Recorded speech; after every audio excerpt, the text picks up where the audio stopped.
Good morning, students. In previous session of accountancy, we have studied regarding current assets. Now, in this session, I am going to explain non-current assets. Non-current assets are classified into 5 major heads. First, fixed assets. Second, non-current investment. Third, deferred tax asset, that is net. Fourth, long-term loans and advances. Fifth, other current assets. First, I am going to explain fixed asset. Fixed assets are those assets which are held by the company not for the purpose of sale but for the purpose to increase earnings of the business. Means when any company is purchasing any asset and they are not keeping it for resale, means they are not purchasing it for the purpose of sell it again, and they are keeping it with the company itself to increase their earnings of the business. They are used for long time to earn profit. Now these assets will be used for a long time so that they can earn more profit. Fixed assets are categorized. Again, these fixed assets can be categorized into two. First is tangible asset, second intangible asset, third capital work in progress, fourth intangible assets under development. First, I am going to explain here tangible assets. Tangible assets are the assets which have physical existence. That is, that assets can be touched or seen. For example, land, building, furniture, machinery, computers, vehicle, office equipment, etc. Second is intangible assets. Intangible assets are assets which do not have physical existence, means the assets which we can't see or touch. Examples of intangible assets are goodwill, brands or trademarks, computer software, methods, means the name of a newspaper, magazine or journal printed at the top of the front page. And publishing means title of a book, publishing title. Mining rights, copyrights, patent and other intellectual property rights, services and operating rights, receipts, formulae, models and designs, license and franchises, etc. Now here two terms that we can easily see here, that is depreciation and amortization. First, understand depreciation. The depreciation, it should be like on the writing off of fixed tangible assets over its useful time, and the term amortization is used for writing off intangible asset over its useful life. Means whenever word depreciation you will hear, that means it is related to fixed but tangible assets. And whenever you are listening the word amortization, it means related to fixed but intangible assets over its useful life. Third is capital work in progress. It means fixed asset and tangible asset under construction. Suppose that company, they are having any building in which that construction is going on, or that building is under construction. That kind of asset will be considered as capital work in progress. Fourth, intangible assets under development, means this is a kind of fixed asset but it will be intangible asset. It is like patents, intellectual property rights, etc. under development. Means when you are now, here you can compare whenever that word capital work in progress be there, it means it is a kind of fixed asset and intangible asset. And when it is intangible assets under development, it means it is a kind of fixed asset but intangible asset. Next, we are having non-current investments. Non-current investments are investments which are held not with the purpose to resale but to retain them. Means whenever that company, they are investing or doing any kind of investment with the purpose not to resell, means with the purpose not to sell it again, and they are keeping that investment with them. These kind of investments are further classified into two. First is trade investment, another is other investment. First, see the trade investment. Trade investments are made by a company in share or debentures of another company to promote its own trade and business. Now that company are doing, they are investing in the other company's shares and debentures so that they can promote their own business. Next, we are having other investment. That is, other investment are those investment which are not trade investments, means investment done by the companies which are other than this trade investment will be considered under other investment. Now these investments are classified down here. You can see first we are having investment in property. If that company is investing in any kind of property, that will come under this category. Second, investment of equity instrument. Here equity instruments means a document which serves as a legally applicable evidence of the ownership right in a firm, means which is a evidence in a hand of shareholders stating that shareholder is having the right on a particular firm. Third, investment in preference share, means we are having basically two kinds of shares are there, equity shares and preference share. Preference share means these shares are having preference that at the time of giving dividend, its dividend will be given first or earlier before the equity shares. Fourth, investment in government or trust security. In any kind of government or trust security, if they are investing, that investment will come in this category. Fifth, investment in debentures or bonds. If that company is investing in any kind of debentures of another company or investing any bond, that will come in this investment. Debenture, that is an instrument which is containing that rate of interest, how much rate of interest they will get.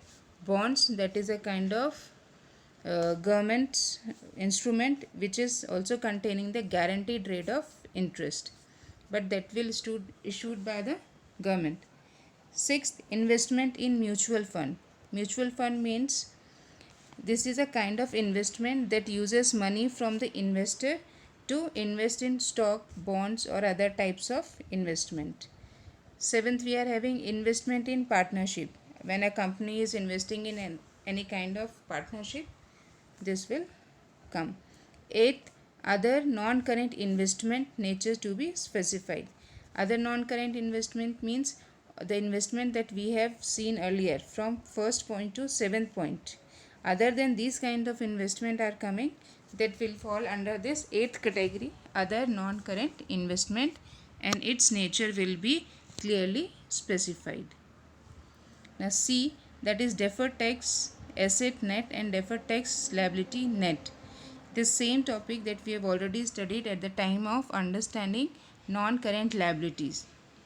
Now you can easily observe from the form of balance sheet that the deferred tax liability net appears under non-current liabilities in the equities and liabilities part of the balance sheet, and deferred tax asset net appears under non-current asset in the asset part of the balance sheet. Now we are having two terms here, deferred tax asset and deferred tax liabilities. Both are interrelated, means 1 year it may be converted into deferred tax. Suppose 1 year we are having deferred tax liability, in next year it will be converted into deferred tax assets, and it can be vice versa. D, long term loans and advances. Long term loans and advances are those loans and advances that are expected to be received back in cash or kind, means these loans which are given to other person, which are supposed to be or which are expected to be received in two, whether they can be received back in a manner of cash or a manner of kind. Kind means any article or thing in the form of asset after 12 months, means if it is within 12 months it will be considered as current asset. Here it is saying that it will be expected after 12 months, means this is non-current asset. And from where we have to see that period? From the date of balance sheet or after the period of operating cycle. Now these kind of loan and advances can be further classified. First we are having capital advances. Capital advances are those advances which are advanced for acquiring fixed asset. Now this amount have been given as an advance so that that company can acquire or purchase any kind of asset. Normally, such advances are not received back in cash but are received in the form of asset. Now, here that company is giving advance for purchasing or acquiring any fixed asset. That means definitely they are not going to receive back in a cash. Definitely they will receive any kind of asset, or they will receive this advance back in a manner of any asset. It means capital advances get converted into asset of the company. Now what happened here? The company, they have given advance but they have received in back any asset. Here we can say that capital advance is easily converted into asset of the company. Fixed assets are non-current asset. As fixed assets are non-current asset, therefore this capital advance are also classified or shown as non-current long-term advance and non-current asset. Next is security deposit. Security deposits that are given for long period, that is for period which is beyond the period of 12 months, means after that 12 months from the date of balance sheet or after the period of operating cycle of the business, are classified or shown as long term advances. For example, security deposit for electricity or telephone. The company have deposited amount for that electricity or for telephone, that will be considered in this security deposit category. Third is other loans and advances. As other loans and advances are shown according to its nature. Same, for example, we can say long term loans to employees and long term advances to supplier. Next, other non-current assets.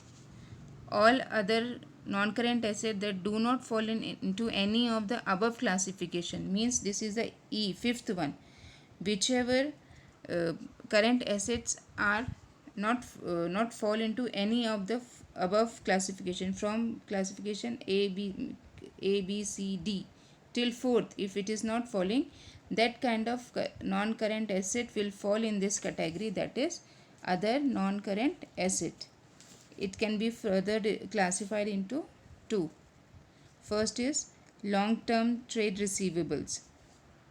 As we have studied long term trade payable, here in current non-current assets we are having long term trade receivable. Trade receivables are classified or shown as long term trade receivable, that is non-current asset if the amount is receivable after 12 months. Why it is long term? Because when that company is receiving this amount after 12 months from the date of balance sheet or after the period of operating cycle, whichever is later, means that maximum we have to see. Suppose the 12 months from the balance sheet, and if operating cycle is 18 months, then we will take 18 months. Others, beside trade receivables, there may be other assets such as unamortized expenses, losses, insurance claim receivable, or amount due for assets sold, etc. Such assets are classified or shown under other non-current asset. Now few kinds of other non-current also which are not falling in long-term trade receivable will be considered as others. In others, we are having all this stated expenses. Now it may be recapitulated that share issue expenses, discount on issue of debentures, and loss on issue of debentures are written off in more than one accounting year.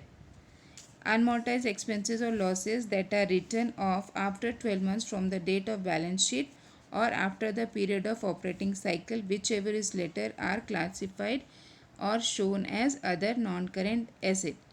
Means that whenever issue of share expenses of issue of shares will be there, or any kind of discount on issue of debentures will be there, or loss on issue of shares, that will not be only once in a accounting year, that will be written off more than one accounting year.